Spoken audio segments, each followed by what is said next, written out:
Do me a favor and look at this for me.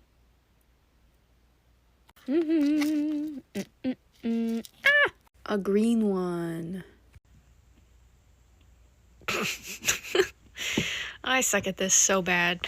Dun, dun, dun, dun, dun, dun. Yeah.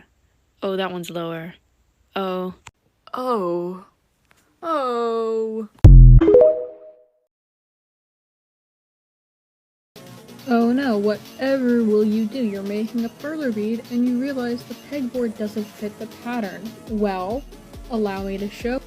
Take a pegboard that's bigger, if you have bigger, and this really is only going to work on like smaller furler bead projects. Take your larger pegboard, flip it upside down, and try to get the pegs on like so.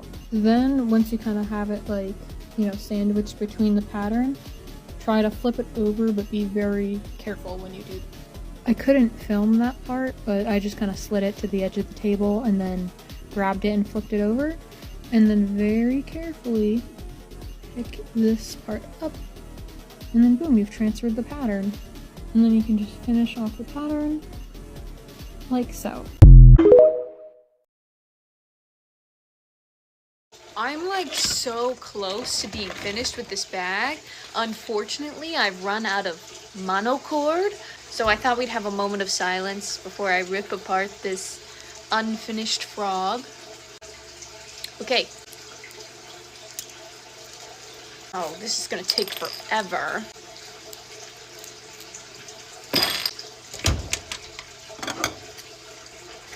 Ooh, I might not even have to take apart the whole thing. This is quite a bit of string. She's saved. And it's perfect. Oh well. Look at how gorgeous that is. Oh, thank you, girl.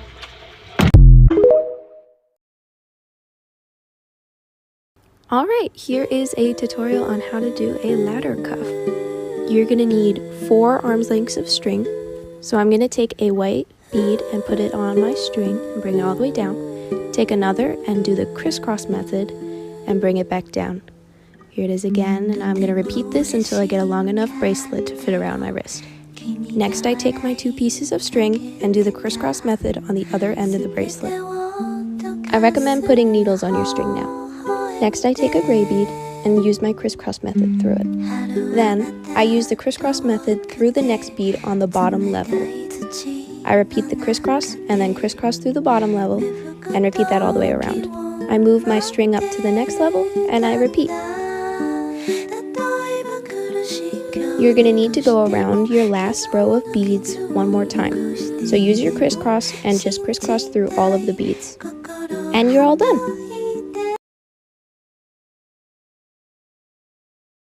I was snooping in my sister's room and look what I found. Out of beads. What the? I have a purse. What? And that's not even all. What? Who? It's a bracelet. And it twists. She's not a rave. She's 11. She doesn't rave or anything. What? All these concoctions. Another bracelet. Another bracelet. She has a whole collection. Mardi Gras who? And then she makes little charms too. This is lizard. How to make these really clicky-clacky rotator cuffs. I'm not sure if these have an actual name, but I've just been calling them clunky rotator cuffs because they do make such a nice clicking sound. You need beads, string, and scissors. Now these require a lot of beads. I'm not sure of exactly how much, but roughly off the top of my head, I'd say around maybe 200 or 300. To keep things simple, I'm just going to use 2 colors. This blue is going to be my first and main color. Then this gray is going to be my secondary color. To start off, make a 2X X-base cuff. If you don't know how to make an X-base cuff, I have a tutorial in this playlist. Make sure you have about half a wingspan worth of string on the X-base. Then make sure that the string is coming out of one of your secondary color points. Then string on 2 of your primary color beads, 1 of your secondary color beads, then 2 more of your main color beads. Then you're going to take the string and string it through the next secondary color point, and then pull tightly so that it makes a little point. Then you're going to do that all around. Once you're done, it should look something like this. So then you're going to string the string through these 3 beads so that it's coming out of the point closest to it. Then string on 2 of your primary color beads, 1 of your secondary color beads, and then 2 more of your primary color beads. String it through the closest point like this and make it look like a point. Then you're going to do that all around. When it's done, it should look like this. Now we're going to tie it off by taking the string, putting it through the closest hole, then waiting until we hear something like a clicking sound like that, then pulling the string through the little hole and pulling tightly, and I suggest doing that multiple times just to make sure that it's nice and secure. Then tie string onto the other side and make sure it's coming out of a secondary color bead. And just like the other side, we're going to string on 2 primary color beads, 1 secondary color bead, then 2 more primary color bead, and we're going to put them through the closest secondary color point, pull tightly, and make sure that it makes a little point, and then do that all around. So yours should look something like this, and we're going to string the string through these 3 beads and make sure it goes out of a point. Then string on 2 primary color beads, 1 secondary color bead, and then 2 more primary color beads, and string it through the closest point, pull tight, and form it to make a point. Now do that all the way around. So it should look like this, and then we are going to tie it off the same way that we did for the other side. Now you need to make an X-base cuff with reverse colors as the other one, so your primary colors become your secondary colors become primary, and make it bigger than the base was. So for example, this I made 30 beads around, this one I made 42 beads around. Make sure you have about half a wingspan worth of string. Make sure that the string is coming out of one of the secondary color points. String on 2 primary color beads, 1 secondary color bead, and then 2 more primary color beads. And we are going to follow this line and string the string through this bead. So it should look like this, a little point.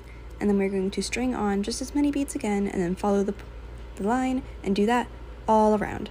So it should look something like this. Now we're going to string the string through so that it's coming out of one of these points.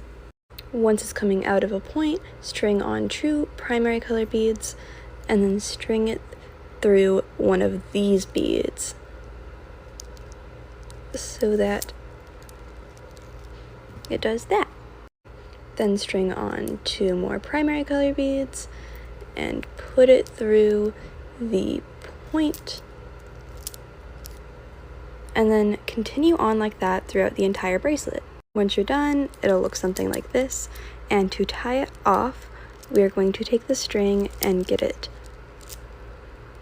under one of these little legs, and there will be a little circle. Take the tail of the string and pull it through the circle, and that makes a knot. Then do that as many times as you can just to be nice and secure.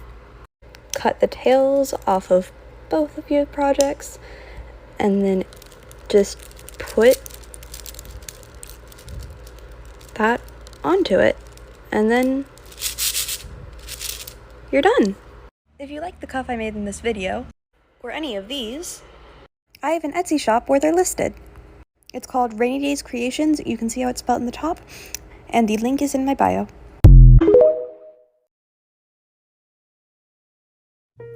Twin, show me what you have created. Well, I was trying to make Dandy, but I accidentally gave him a dip. You cannot tell me that does not look wrong. I was trying. Reference, by the way. I was trying to make like the arms, and I think I put it between the wrong beads, and now it like moves to the front. So now Dandy's dead.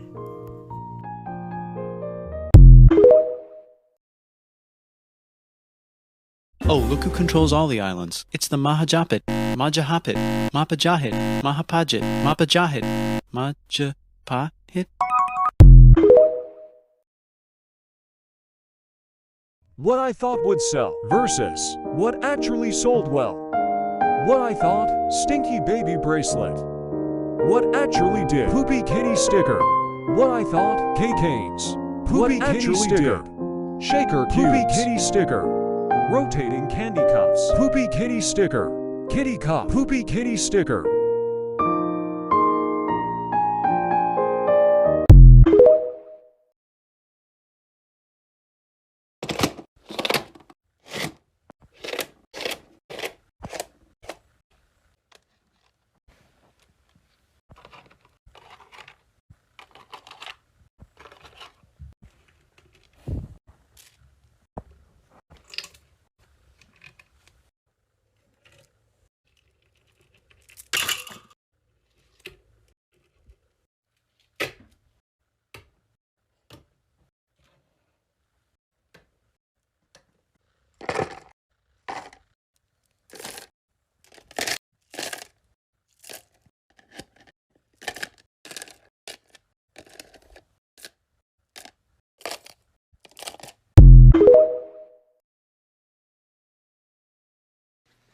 Do you need help? I think I need a bigger size. Honey, you never need a bigger size. Come here. Let me show you a little trick. Brace yourself. Suck it in. Squeeze those cheeks.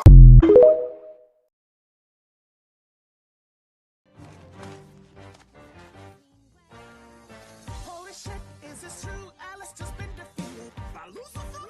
No! That's cell phones on TV head. Where does he got him, fair and square? I heard Vox fucking with a chair. In a way it seemed in the rain.